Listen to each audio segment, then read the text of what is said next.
Welcome to the Midlife Makeover Movement podcast. My name is Tisha Mitchell, your Midlife Makeover Maven. And our guest today is Roseanne Denda, my business coach and friend and confidant who has been through quite a bit in her life. And honey, she has created an extraordinary life for herself. And I am going to allow her to share that with you. Let me tell you a little bit about Roseanne. Roseanne Dana is a business leadership coach. She has been for over three decades. Most recently, she has been part of the leadership team at Keller Williams Realty as the director of career development for the greater Knoxville area. And right now, Roseanne prides herself on coaching, teaching, and training agents. And her number one goal has always been to have agents run their real estate business like a business.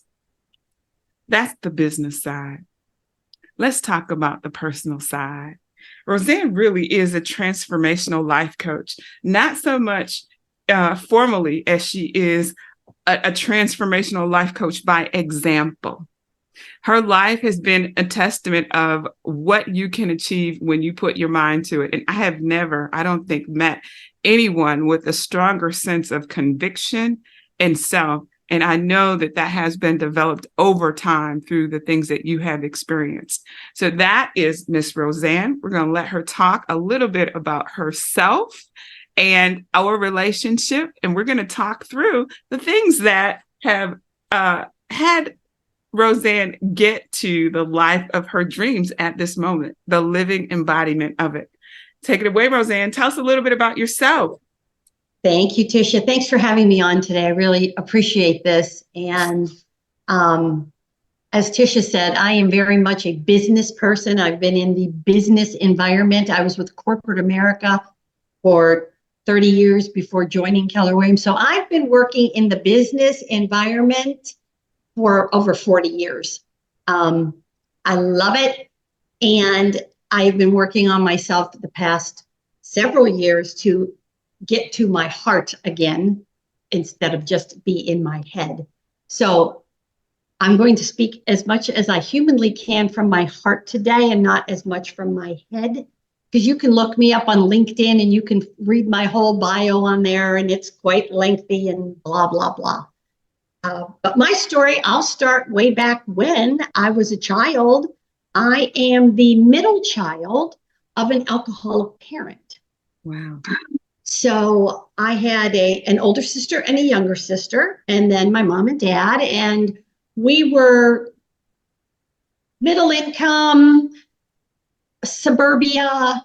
My dad was in World War II, that whole scene when they built the suburbs, and you had the 2-bedroom, 1-bath ranch back then. And my dad was the alcoholic, and my mom was the enabler. And my older sister was the hysterical one. And my younger sister was my big why. Talk a little bit about that. She was born with a heart defect. And back in the day, because I'm 68 years old, so she was a year younger than me. She was born in 1956. Medicine was not what it is today. So we lived in Pittsburgh, Pennsylvania, and luckily Pittsburgh Children's Hospital is there, and she had a surgery that kept her alive. And that's all they could give us was she's alive, and she'll probably live to be 18 years old. So me just being 1 year older than her, she was 5 at the time of surgery, I was 6. I somehow took all that in, and I became her protector my whole life. At school, at home. So when my dad would drink and he would become violent, physically violent, verbally violent, it was always directed at me. So I have been punched, I have been kicked, I've been hit, and I took it all, and I wouldn't cry. I would never cry. But I had to protect Janice because my mother was absent. My sister was somewhere hysterical. And all I knew was if he would have gone near her, it wouldn't have ended well. So I took it, literally on the chin. And so I grew up in that environment until I reached the age of 18 when I knew I had to just get out of that house. And I went off and got married because I thought, that's a good thing to do. And I married my high school sweetheart, and we were married for 24 years, and we did have 3 children. And I had grown so much getting back. I stayed home for 10 years to raise kids and getting back into the business world. I found out I really liked it and I was good at it and it was enjoyable. And I have been in sales forever. And he didn't want that. He wanted to stay at home, cook me stew. That was so. Long story short, I asked for a divorce at year 9, and I got one at year 24. Pause.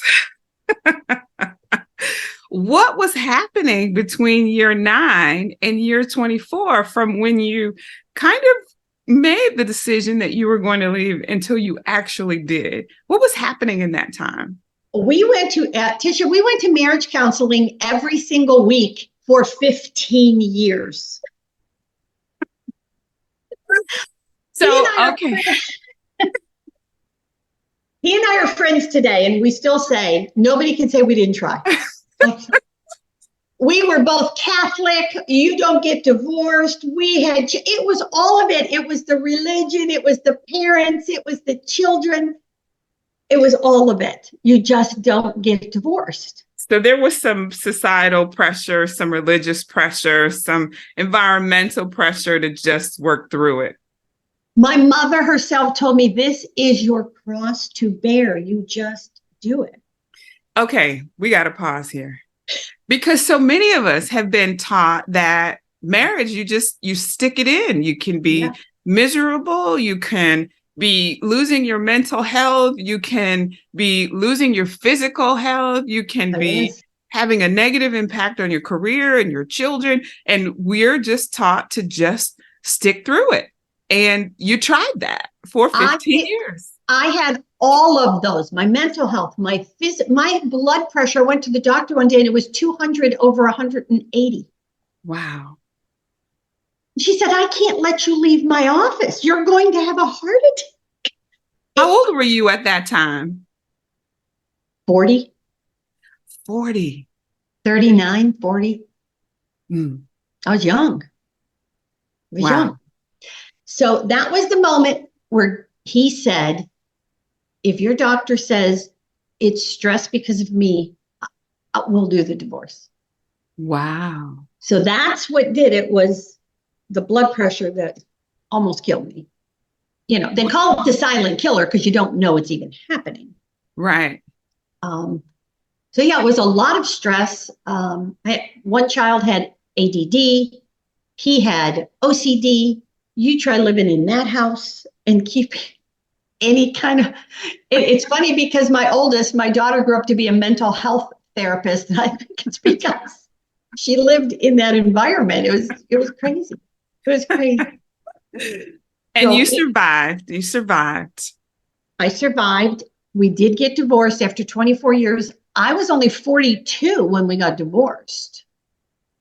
And I know Tisha mentioned to me that a lot of people talk about what happened to them and then look where we are today and my life is so wonderful. But I'm going to talk to you about what happened in the middle there. Please.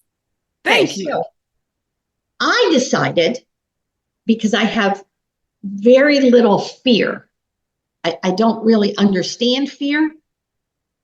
I decided it was a good idea, after living my entire life up in Ohio, to move 1,700 miles away and know no one and start over. So I moved to Fort Myers, Florida. How did you choose that place? I had met, I had 2 friends that were they worked for the airlines, and they're like, get on this plane. We're going to fly down. I'm going to put you in first class. I'm going to take you to Fort Myers. I'm like, okay. I just met somebody that was from Fort Myers at a business event. It was just uncanny timing. So flew down to Fort Myers, visited this friend. We hung out for the weekend. And I'm like, this is like paradise. I'm from Cleveland, Ohio. Like there's like snow and like this is beautiful. So I fly back home, and I had been working for 10 years for in advertising sales for a group of newspapers. And I was ready for a change. And there was a daily newspaper, a big one with Gannett down there. And so I sent in a resume. Well, they couldn't get me down there fast enough, and I had a job. So I went to Fort Myers, and I found a townhouse, and my 15-year-old son came with me. In July, or the end of June, I went down. He spent the summer with his dad. I brought him down like August to start school. And then I flew my other two kids down on Labor Day weekend just to spend the weekend, and my daughter never left. She never went on a return flight. She stayed.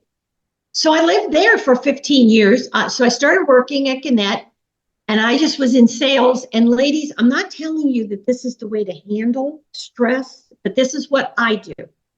I put my head down and I work my butt off. Yes, you do.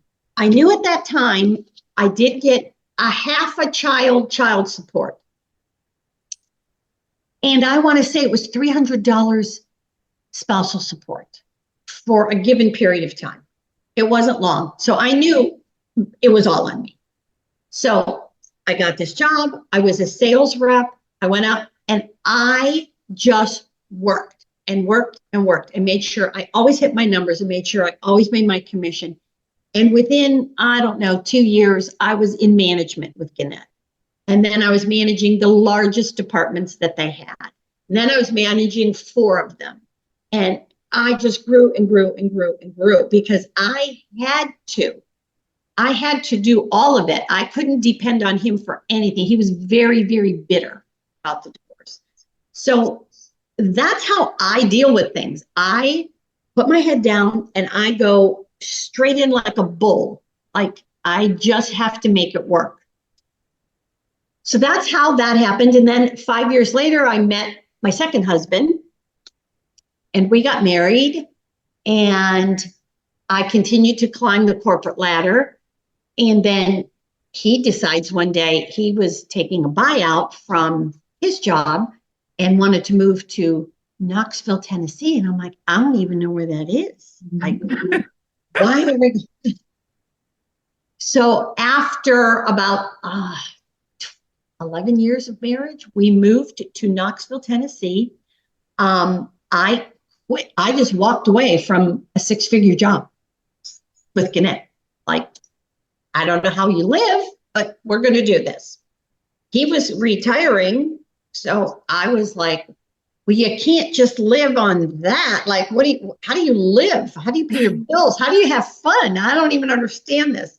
So I decided at that moment, when the world is your oyster, and that's a big thing. When you get to this point and you have all of these choices, it's overwhelming to pick what you're going to be.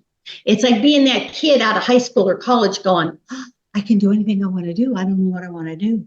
What do I want to do? Well, 2 other times in my life, I had started getting a real estate license and never finished. So I've said, I'm going to start there. So I got my real estate license. I knew from my corporate work that I wanted to go to Keller Williams. So I went to Keller Williams. And as soon as they saw my bio, they're like, we need you over here to do this, be this coach. And I did say no 5 times because I was burned to a crisp from managing people. Eventually I did it, but I did it on my terms. And the company allowed me to start my own coaching program in the building. And then my husband died. Dropped dead on the stairs. That was April of 2016. I got my license in 13. I became the productivity coach in June of 13. And he died in April 1st of 2016. And I was just getting my traction in my program. I was just really building it. I had hired another coach. I had 125 people in the program. It was one of the largest Keller Williams had ever seen. and he dropped dead. He became quite alcoholic after we retired and moved to Knoxville. I want to pause right here. Okay. Because there's two things going on. There is, you are building this amazing business and you have total chaos at home. Mm-hmm. And one of the things that you did was just put your head down and work. So for you, did you just distance yourself from it? Did you put it to the side? Tell me how you compartmentalize those two things, because in one area you're ultra successful and you are hitting it. In the other area, your world's kind of falling apart. How did you manage both those worlds? That's a great question, because he became a total different person, Tisha, when we moved from Florida to Tennessee. I didn't even know who he was. It was the worst 3 years of my life. Of all that's happened in my life, those 3 years of living in this house, and it was way far out on a lake. We were kind of isolated. That's what he wanted. I didn't know this at the time. That's what he wanted, so he could just drink all day. I didn't know when I was leaving for work at 7:30 in the morning, he began drinking. Didn't know that at the time. So by the time I would come home, it was a nightmare in that house. It was a nightmare. The only reason I even got out, I did move out, I was in fear for my life. He was a police officer for 30 years and had many, many, many guns, way too much alcohol under the same roof. I slept with objects in front of the door in case he ever came in the middle of the night, and I had the door to outside open that was off the master bedroom. So you sleep with one eye open the whole time. And for those 3 years, I'm just trying to go to him like, what's going on? I thought he was having mental issues, but I think those were going on too. I don't really know. He was taken to a hospital several times. I mean, I got calls from the doctors, ERs. Like, it was, you're living in a spot where you don't even know what's going on around you. I didn't know it was alcohol. I didn't know that. I thought it was dementia. I thought it was Alzheimer's. I thought it was stroke. I thought it was many, many things. And then he had a lot of physical ailments going on. So we had a lot of drugs, prescription drugs mixed with a lot of alcohol and a lot of guns and ammunition, all going on. So what I do is, just like I do with work, I try to dig in. Like, what's going on? How can I help you? I'm a fixer. Being the middle child of an alcoholic parent, I have to fix. I have to smooth. So I'm just trying to dig in and find out from him. But an addict is a liar because they have to protect the addiction. I learned that from my daughter much later in life. Your daughter's a therapist, my daughter is a mental health therapist. She taught me that. You never believe an addict. I didn't know that. I didn't know that he was an addict. I had no idea. He was very good at it. I'm sorry to cut you off. No, how do you think, did your childhood, having grown up with an alcoholic father, how do you think that played into choosing, maybe unconsciously, an alcoholic in your adult life? Were there some things looking back that maybe you missed, or was it familiar? Now I can speak to that. Tisha knows that now I have healed emotionally, mentally, spiritually. Spiritually, I was not healed at all. Okay. Not at all. Not at all. Emotionally, probably not at all, although I forgave my father when I was 30 years old. And I told him I forgave him. And I couldn't forgive my mother for more years than that, because your mother is supposed to protect you. Isn't that interesting that we have a tendency to, I don't want to say excuse the abuser. That's not it, no. Right? But we do have a harder time forgiving our mothers for not protecting us. And what was that conversation? Did you have a conversation with her? Like, what made you be able to get to the point of forgiveness for her? she did the best that she could do with what she was equipped with in life herself. Ah, that's interesting. Touch on that. So she's part of the silent generation, born, 1929. They went from their father's house to their husband's house and didn't really work a lot and didn't have any life experience, and kind of they're the silent generation because they didn't have a voice. She never had a voice. She was never allowed to have a voice. So once you realize that about her, she couldn't. She couldn't. When I finally moved out and she would call me that he was coming home and he was drunk and he was falling down in the driveway, I'd say, change the locks, call a locksmith, because this behavior is never, ever, ever going to change. Never, ever, ever going to change. Now, I was fortunate enough to be able to take care of both of them during the latter years of their life. My dad died first, and then I took complete care of my mother financially. My sister helped a lot with, spending time with her and things. But he did have a moment in time when he was older and sickly from cancer. He looked at me and said, I was a horrible father to you, wasn't it? It was like this moment of clarity clicked in. And I thought, I could answer him the truth.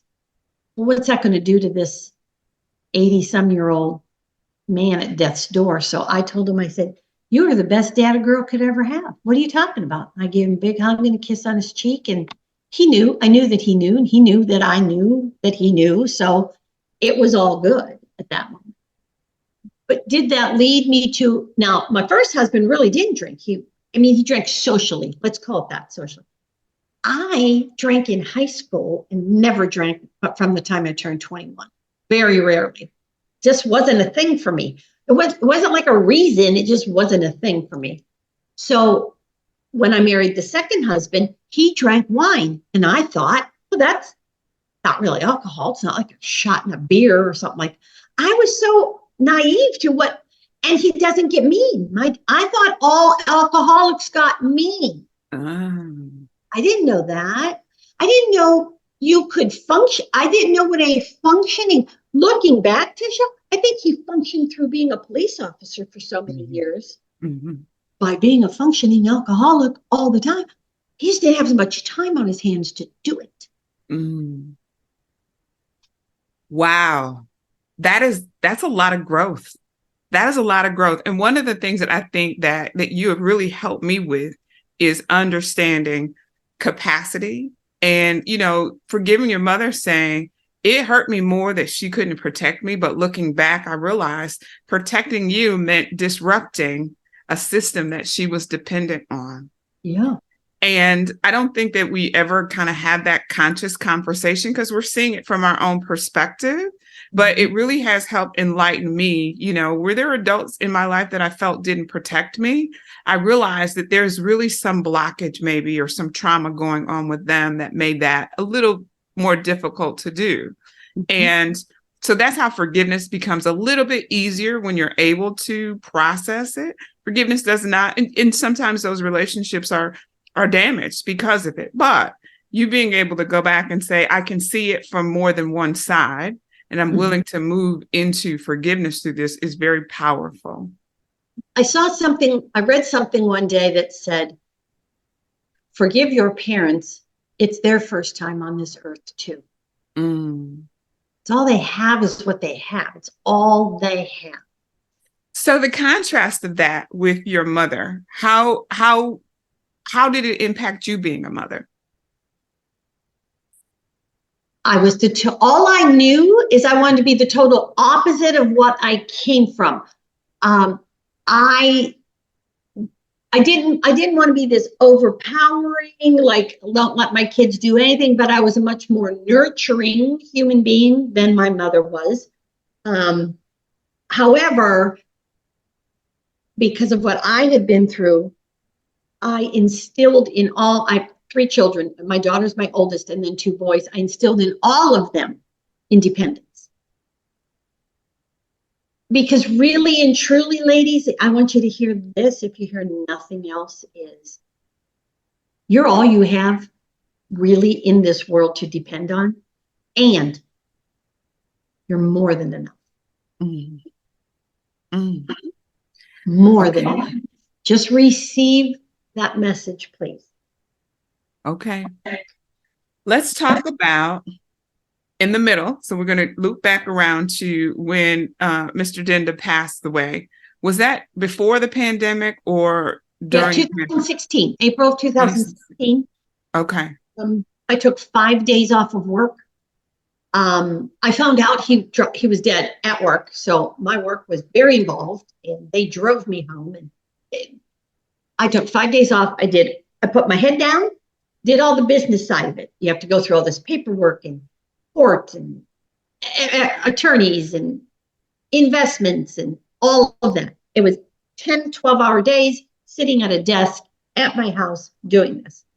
And that's what I did. All of my children are grown and gone at this time. I did have 5 dogs. So I just sat there with the dogs and did all this work.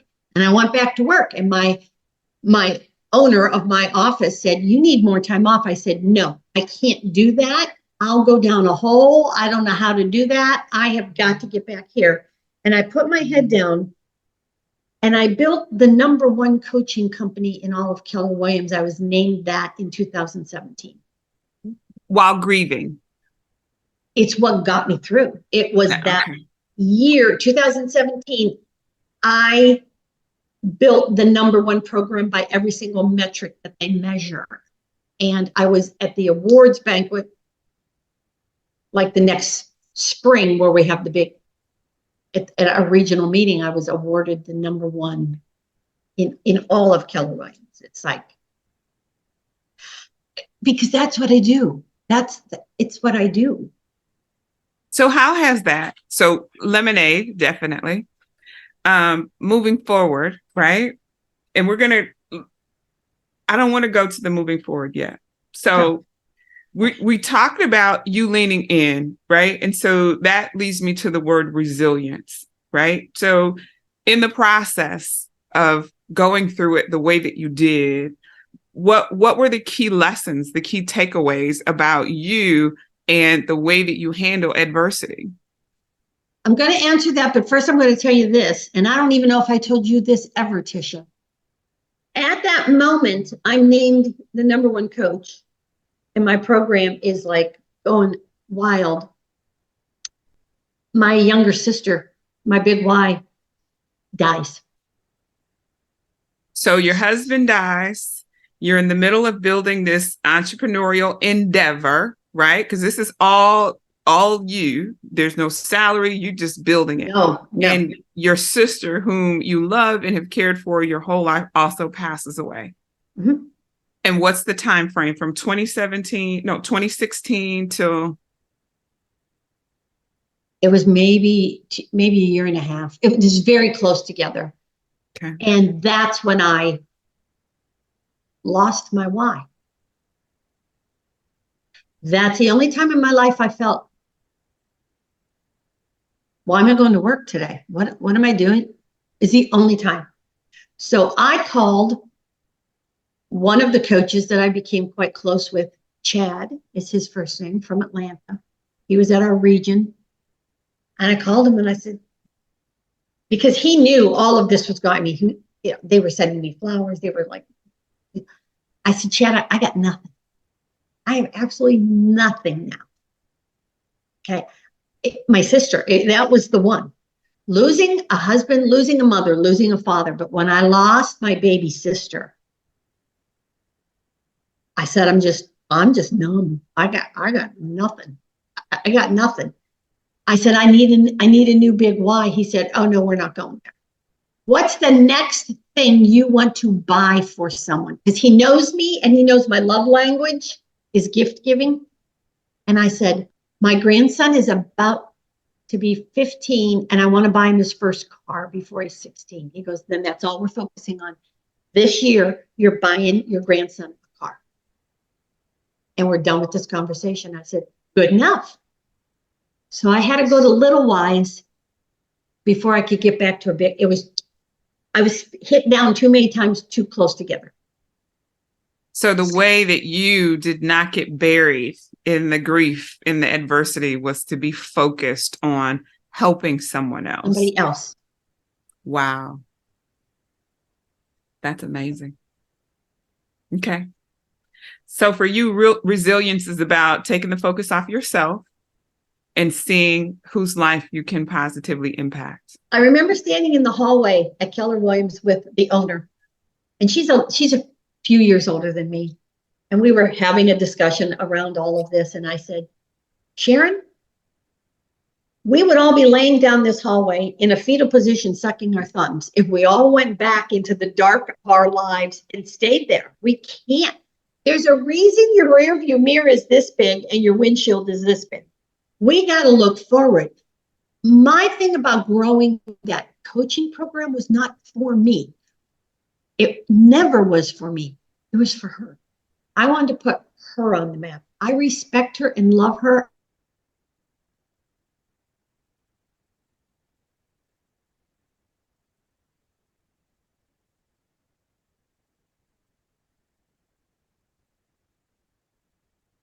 Up every morning. That's where our headquarters are. I wanted them to know Knoxville existed.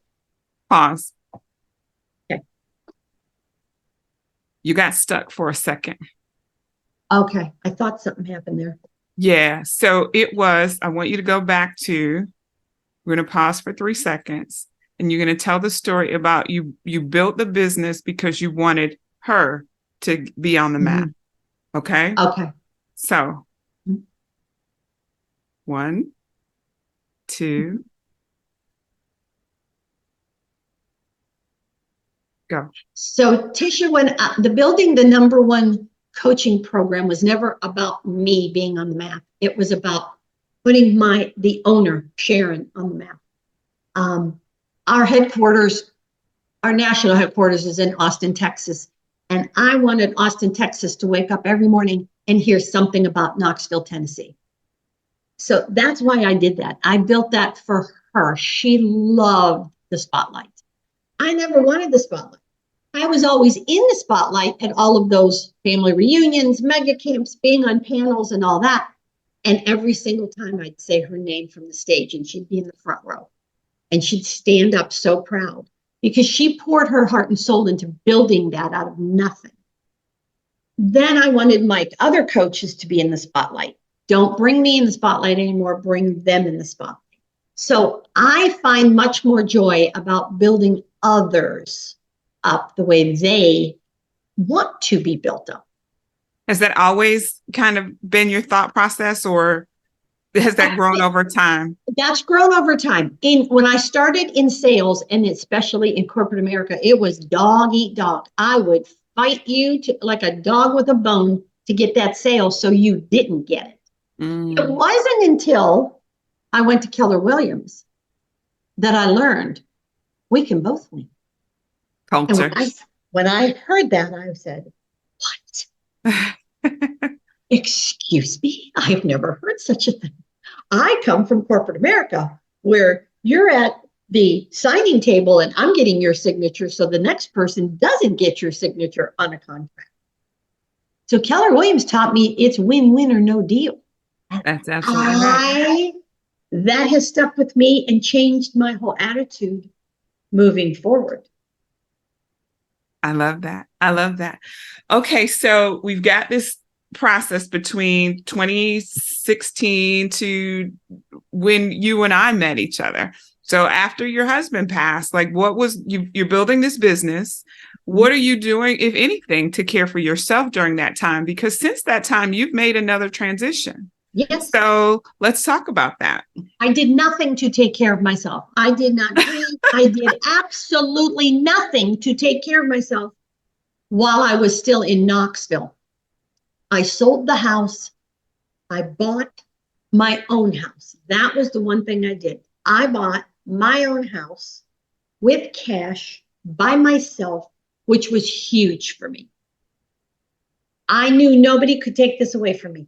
I knew nothing could happen. It was your very bottom level need of just safety and security. So I knew that. I did get into a relationship with another man at the time. It was an odd relationship.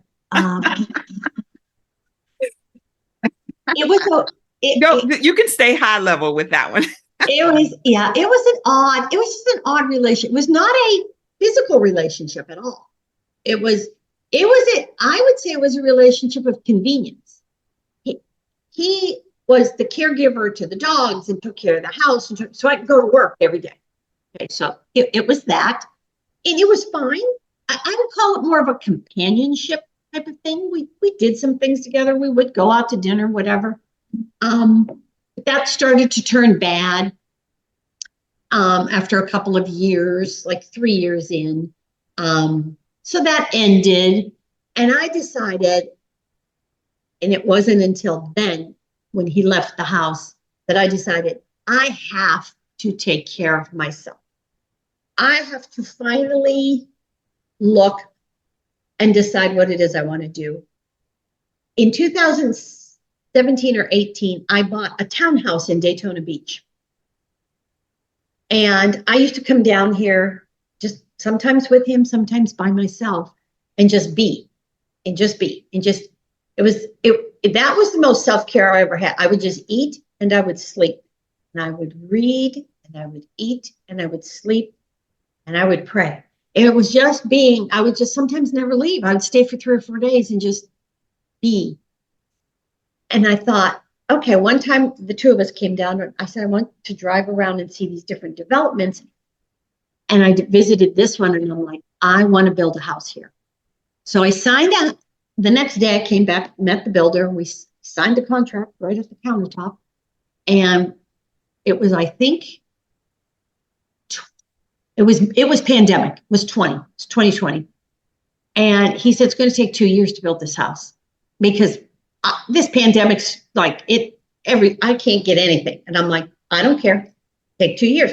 Contract was written for 2 years. And it took almost 2 years to build this house. But in the meantime, I put my plan in motion.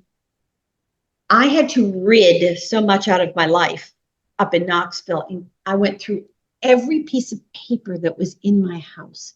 And I touched it and said, am I taking this with me, or am I going to get every single item in my house, in the garage, in the basement, in the attic? Is it getting donated? Is it getting thrown away? Now I had purged from the other house already, and now I'm purging again just a few years later. I had to do that. I had to get all those layers off. I had to get all the layers off of me. I moved to Daytona Beach. I told the owner and the MCA that I was going to be leaving physically, but I would still be over the coaching program. So I moved here like Labor Day weekend a year and a half ago, a year and 4 months ago. And I stayed on as leadership until the end of that year. And then I said, I'm going to back away from that. And then that's when, so that was January of 2022. Well, when I moved here, I hired a personal trainer. I hired a yoga instructor. So I wanted to learn yoga. So moving to Florida was the beginning of your self-care journey. I think the year before, when I was going through everything in that house and weeding it out, was the beginning. Okay. Because I think you have to, I had 7 years of this piled on top of me that I've never visited. Remember, I just plowed through. So I want to stay here for a second. So for you, the way that you cope with adversity and loss was just put your head down and work and let that stuff figure its own self out. Well, I try to figure it out. I do try. But you can't see it. You're in it. I mean, feelings wise. Like, so for you, your feelings. Oh, honey, I stuff it down so far. You just keep shoving it down. I said this in front of my daughter, the mental health therapist, and she's like, I was telling it to one of my kids. One of the boys was like, Mom, what do I do with this? And I looked at, I'm like, you just shove that down and move on. And my daughter goes, the worst advice anybody could ever give anybody. And I'm like, that's all I know. It's all I know. You talk about having women in your life that help heal you. I have so many, and I'm going to pick one of my very dearest friends in Knoxville, Natalie, who's one of the most spiritual women that I know.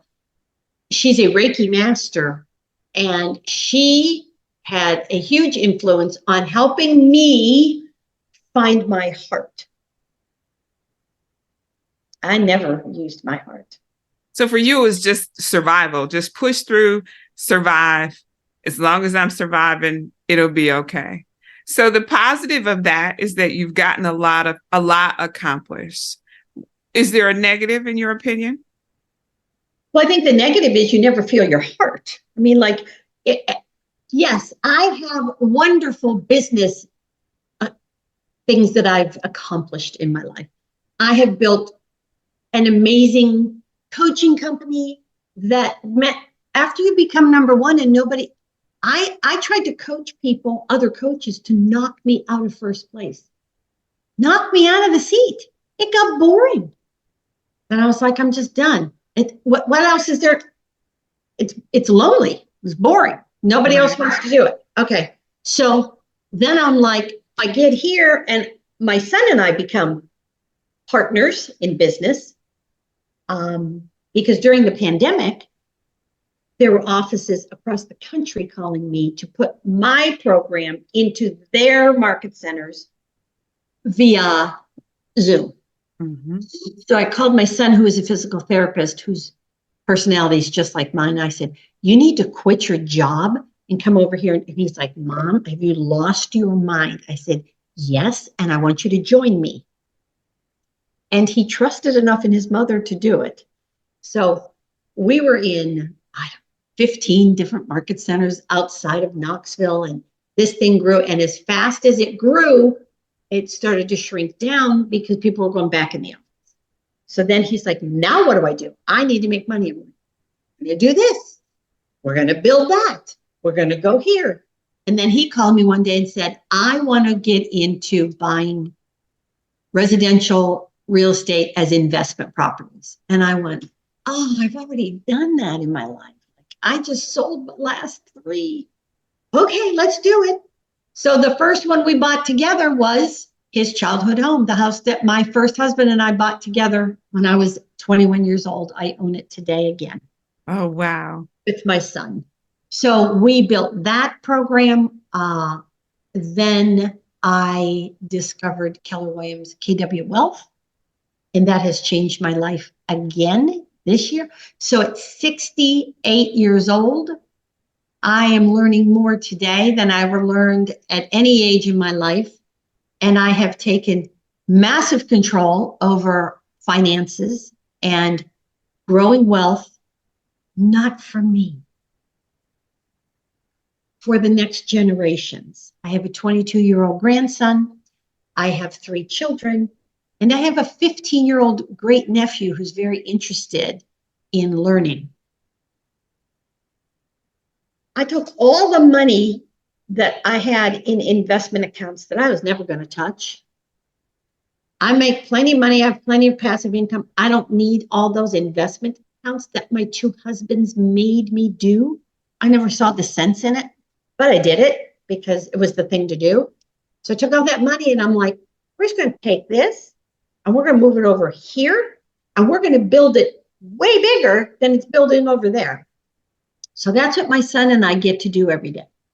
One of the things I love about our conversation is our wealth calls. We really do have fun chit-chatting about that. I've changed all my coaching to be around wealth building. If you're not ready to be wealth building, I can't be your coach to help you with a real estate deal.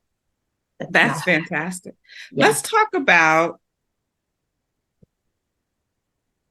looking back over your experiences. You have a wealth of experiences. What advice would you give to women who are in the process of remaking their lives regardless of their age? Do what brings you joy. It's really, really that simple. I've learned a lot from working with my son. He has such an amazing work-life balance. All 3 of my children have amazing relationships with their spouses. Their dad and I are still friends. They're still friends. And I look at him and go, I think they just learned to do the opposite of what they came from, because he has a second failed marriage. So he's twice divorced. I'm divorced and widowed. And my children appear so stable in their relationships and in their work-life balance. I've never been a work-life balance person. So I'm going to tell you, if I could go back, or I could help one person do just one thing that just brings you joy. I never did yoga. I never worked out. I just worked to make money, to survive, being in survival mode. So the one thing I would tell you, if you could take one thing away today, is just do one thing. Since I've moved to Daytona Beach, and I finally put myself first for the first time in my life at 67 years old, because I wasn't caring for a child, a grandchild, or a sickly adult parent or sister. I put my own health first. So I hired this yoga coach. I wanted to learn yoga. I took control of my eating. And the result was I lost 55 pounds and became extremely healthy. So my yoga coach has now turned into I do take yoga from another woman, and she is my personal trainer, and we do weight training. And so now I'm building my strength and my power in my body, because my body's so much smaller than it was. And I'm 68 years old. I don't want to be a frail old lady. So now I'm like building all that, staying in good physical shape with yoga. I walk, I ride my bike. Do something that brings you joy. Just get up and go for a walk outside. One of the things I love about being with you at your house is how peaceful it is, and how often you and I talk about creating a life that you don't need a vacation from. And even walking your neighborhood and just spending time alone with you, you have created that. And I know that it has come from all of the adversity, finally saying enough is enough. I'm going to be first. I am going to continue to be a badass at work, but I'm going to do it on my terms. I am going to have a peaceful life. I'm going to do it on my terms. And now you have opened up yourself to potentially finding love again. So you're dating. Let's talk about that. Well, yes. And I'm going to say my son, again, I'm going back to my youngest son, Zach, has helped me realize you don't have to work all the time, Mom. Right. I'm making gigantic strides just in this last week of opening new accounts and making him first and me second. Because yes, I have met a man who is a very spiritual human being that I didn't know that's what I wanted. I actually filled out, using my brain, a missing person report for who this man was going to be in my life. I hired a relationship coach. I did the whole 9 yards because I was going at it from my brain, and met this man through a fitness group. And I thought, okay, because this is what I love to do. I love to walk. I love to ride my bike. I love to do yoga. So does he. Interesting how that works. And he got out of the corporate rat race many years ago. And he dubbed himself a beach bum for 10 years. So I'm like, okay, so overachieving workaholic meets beach bum. We can make like a Hallmark movie out of this. So he's in the process of teaching me how to meditate. And my spirituality has grown leaps and bounds in the last 2 years. And I firmly believe, from all that I've been taught about growth and spirituality and vibrations in the universe, that you truly do attract where you are. That's why I attracted that one other relationship after John died, because I was so low. Right. That's what I attracted through the universe, through God. This time I said to God, I think I'm ready. You'll know when I'm ready. He knows when you're ready. I think I'm feeling ready. I think I've healed my heart. It's ongoing. Because I had, massive walls, barbed wire around this heart. I still wear like a wedding ring because I want everybody to think I'm married because I don't want them to approach me. So he told me that I was a little bit intimidated. When he looked me up on LinkedIn, he said, "You're a little intimidating." This is coming from a man who was an attorney and a CPA, and he writes poetry, and he meditates, and he does yoga, and he's extremely spiritual. And I'm like, how could, he said, because women aren't like that. But he said, you're not how you present yourself. You are very loving. You are very caring. I said, but not many people get to see that. My inner circle, like Tisha is in my inner, she sees it. She feels it. But to the world, I'm this. Yeah, it's the neighbor. Remember, I told you the neighbor said, he said something. I think he called you a gangster or something. I was like, oh, wow. That is so funny. But I have worked very hard to build a life you never need a vacation from. My world is very peaceful. My fear was ever meeting someone that would upset that. And my friend Natalie said, "Oh, no, you'll meet someone who will enhance that." And I had never met anyone like that until, so time will tell. This is very new and in its infancy. So we'll see. I really am working on feeling with my heart, and he's ahead of me in his journey. So I did thank him for hanging at the vibration until I caught up to him, and he hands it all to God and says, "God did this, and apparently he knew you were the one I was supposed to meet, and he made me stay there till you vibrated high enough to reach there." So stay tuned is all I can say. I don't know. Well, I love it. I thank you so much for sharing so much of your journey with us. You have a remarkable story, and you are an incredible and remarkable woman. I'm so grateful to have you in my life. If you had one thing to wrap it up, to share with women who are the person that, like me, when you met me at my lowest moment, because I was very low when we met, what piece of advice would you give? Be gentle to yourself. Treat yourself like you would your best friend going through that.